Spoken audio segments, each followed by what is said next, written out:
నటుడు మోహన్ బాబుకు సుప్రీంకోర్టులో ఊరట లభించింది. జర్నలిస్టుపై దాడి కేసులో సర్వోన్నత న్యాయస్థానం ఆయనకు తాజాగా ముందస్తు బెయిల్ మంజూరు చేసింది. గత ఏడాది డిసెంబర్ 10న జల్పల్లిలోని మోహన్ బాబు ఇంటి ప్రాంగణంలో ఆయనను ప్రశ్నించిన ఒక టీవీ ఛానల్ విలేకరి చేతిలోని మైకు లాక్కొని అతడిపై దాడి చేశారంటూ ఆరోపణలు వచ్చాయి.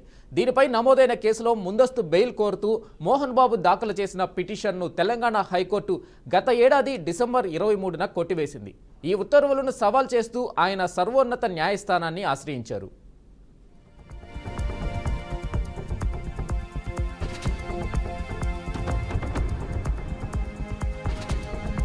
గాయపడిన జర్నలిస్టుని ఆసుపత్రికి వెళ్లి మోహన్ బాబు పరామర్శించారని విచారణ సందర్భంగా మోహన్ బాబు తరపు న్యాయవాది కోర్టు దృష్టికి తీసుకెళ్లారు. విలేకరికి అవసరమైన ఆర్థిక సాయం కూడా చేస్తామని ఇప్పటికే ప్రకటించినట్టు కోర్టుకు తెలిపారు.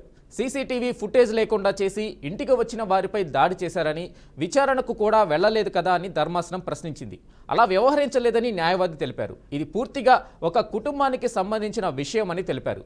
వారికి 2 రాష్ట్రాల్లో ఉన్న ఆస్తుల వ్యవహారమని, కుమారుడు తండ్రికి మధ్య ఉన్న కుటుంబ వివాదం తప్ప బయట ప్రపంచానికి ఏమాత్రం సంబంధం లేదని న్యాయస్థానానికి తెలిపారు.